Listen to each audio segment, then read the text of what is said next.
I orchestrated my boyfriend's isolation by weaponizing his completely normal desire against him. Everyone in our circle still thinks I'm the brave survivor of a sex-obsessed manipulator, but I systematically dismantled his entire support network to conceal my own emotional affair. When simple complaining stopped being enough, I taught myself to manufacture evidence so convincing that even he started questioning his own memories. Now 6 months of absolute silence have passed, and I'm storing down consequences I never bothered to imagine while I was busy playing architect of his destruction. My promotion, which I celebrated by ghosting him for 3 days, sits hollow because his sister runs HR at my firm and has been asking pointed questions about character assessments. I can't defend myself without admitting I built this entire catastrophe from a foundation of selective truths and technological manipulation. I told anyone who'd listen that he reduced me to a collection of body parts, while I was secretly offering my soul to a man from my office who knew exactly which buttons to push. The complete story involves fabricated text screenshots, a calculated 3-month smear campaign, and one final act of digital forgery that I've never even whispered in therapy. By the time you reach the end, you'll understand why I now consider his silence a form of mercy I absolutely do not deserve, even if you despise me for saying so. The trouble started with a feeling I couldn't name, a hollowness that spread through our 2-year relationship like water damage you don't notice until the ceiling collapses. Daniel would come home from his software job, kiss my neck while I cooked, and I'd feel his fingers on my hip as a demand rather than affection. 2 years of cohabitation had turned his once endearing gestures into a language of pressure I chose not to translate honestly.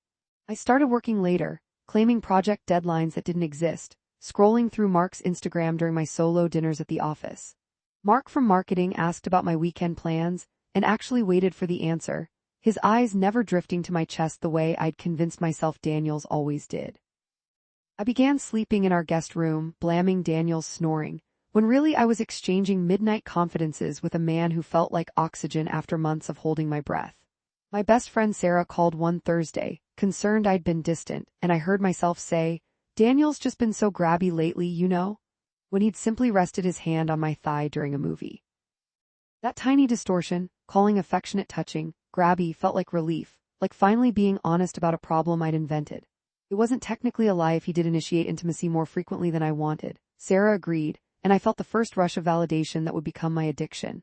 I began documenting every sexual advance in my phone's notes app with the precision of a crime scene investigator.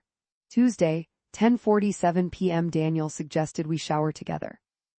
Friday morning he pressed against me while I made coffee, his morning erection evidence of his inability to see me as anything but available. I saved these mundane moments as proof of a pattern, ignoring the context of our previously healthy relationship.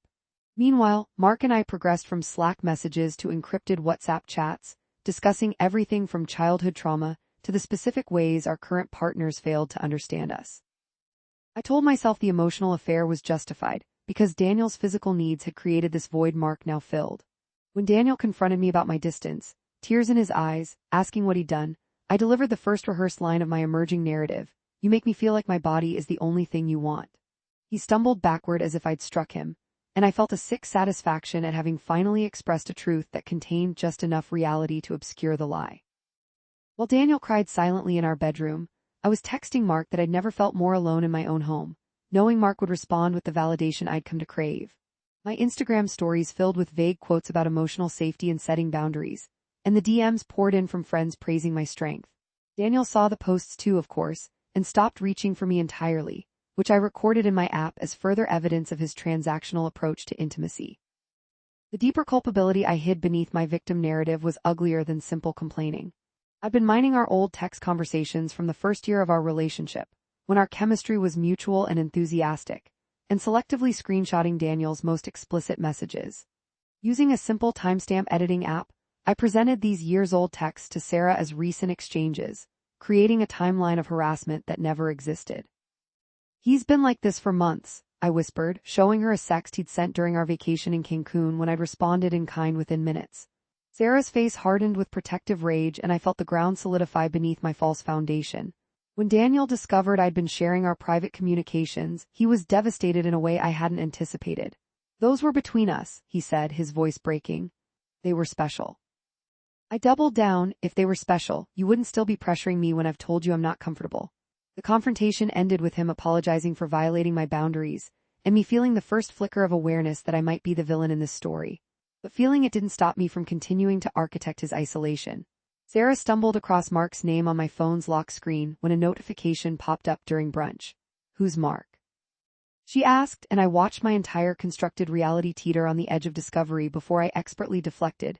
Just a coworker helping me process everything with Daniel. That's not even the worst manipulation I engineered. The consequences began spiraling in ways my tunnel vision hadn't accounted for. Daniel's mother called me directly, her voice trembling with concern, after Sarah mentioned his concerning behavior during their yoga class. I let her draw her own conclusions, sighing heavily when she asked if I felt safe. "He's never hit me," I said, technically true but designed to suggest he might. That conversation rippled through his family, and suddenly Daniel's texts were filled with confusion about why his siblings weren't speaking to him.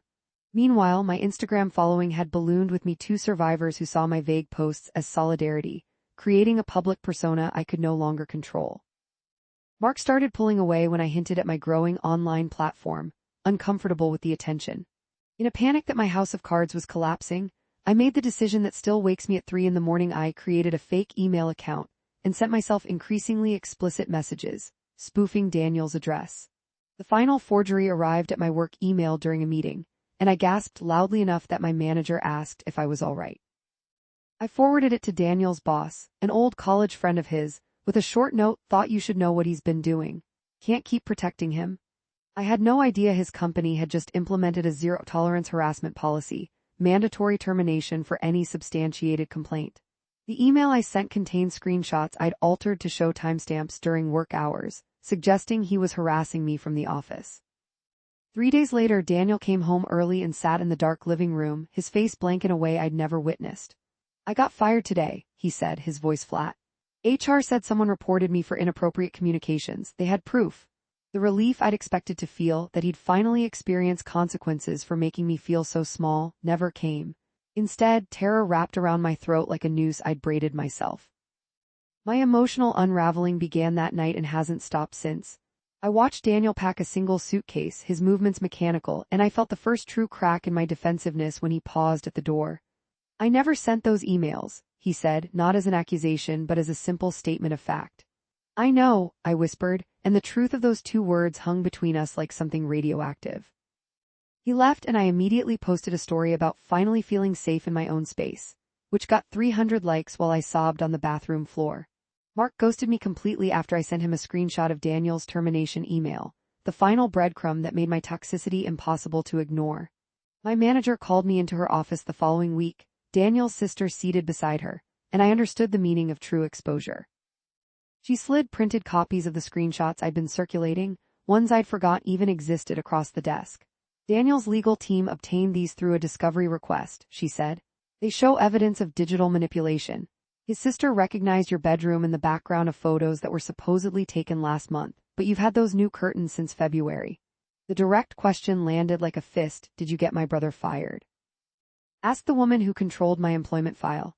I stammered through a denial, but they'd already pulled my work computer's browsing history, which showed visits to screenshot editing tutorials during business hours. Someone leaked my Instagram handle to a women's forum, and I became the profile picture for false accusation anxiety. My support system crumbled as Sarah publicly unfollowed me, posting about "believing men too." Daniel hired a lawyer who specialized in digital forgery cases, and I started receiving legal notices instead of good morning texts. The setup for my final revelation came when his lawyer emailed me a simple choice: full public retraction or felony fraud charges. The worst truth, the one I'd promised to reveal, and the one that reframes every single thing I've confessed, is this: Daniel never initiated intimacy too frequently. I pulled our actual text history last week in a fit of desperate fact-checking, and the timestamps tell a story I can't edit anymore. He initiated sex an average of twice a week, which was less than I did during our first year together. I began the smear campaign because Mark had made a move in the office parking lot, kissing me after happy hour, and I needed a justification for the guilt that was consuming me. Rather than admitting I'd emotionally cheated, I created a narrative where my distance was self-preservation rather than self-destruction. The full confession begins with the fake texts I sent myself, which weren't actually fake.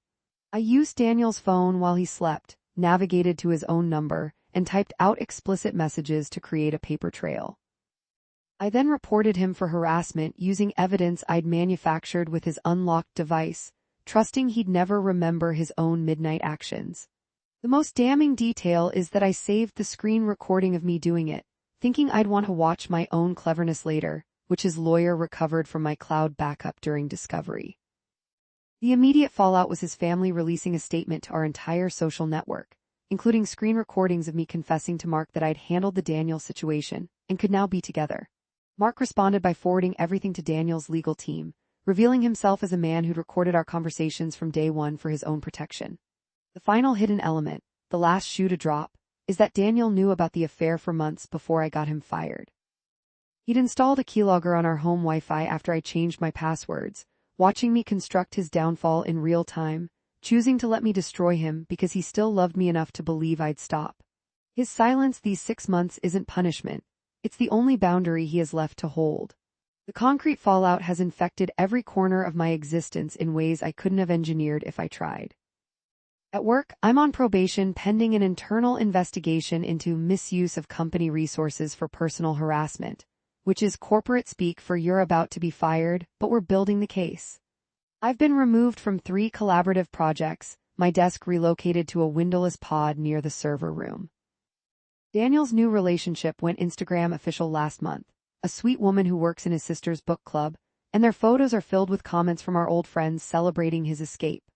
My reputation has been dissected on 2 different podcasts about false accusations, though they blurred my name, and I now receive weekly emails from men's rights activists using my work address, which his sister absolutely isn't forwarding to my manager.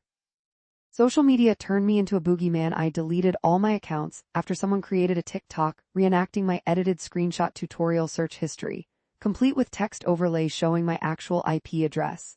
The unexpected consequence I never anticipated came when Daniel's new girlfriend sent me a private message that simply read, "He hopes you're getting help. He wants you to know he forgives you, but he won't forget."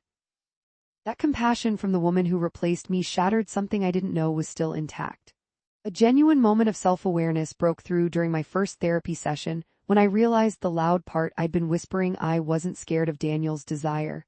I was terrified of my own emotional emptiness. And rather than facing it, I tried to fill it by destroying someone who'd actually loved me.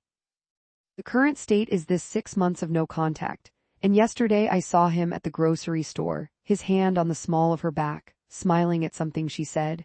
He looked right through me, and for the first time, I understood that this silence is the only honest thing between us. I'm telling this story now because of what happened in the cereal aisle 3 days ago. I watched Daniel laugh with his girlfriend over the price of organic granola, and she whispered something that made him throw his head back in genuine amusement. A friend approached them, hugged Daniel, asked how he's been, and he answered without flinching, "Better than I've been in years. Peaceful." That word, peaceful, cracked open every justification I've been hoarding. I built this entire narrative around the idea that his desire was oppressive, that I needed space to breathe. But the truth I can't edit anymore is that I was suffocating on my own dishonesty, not his love. You'll judge me, and you should. I destroyed a man's career, his family relationships, and his trust in his own memory because I couldn't admit I was bored and empty, and looking for excitement in the arms of a man who saw me as a convenient distraction. I've learned that silence can be either a weapon or a gift, and Daniel finally gave me the one I deserved.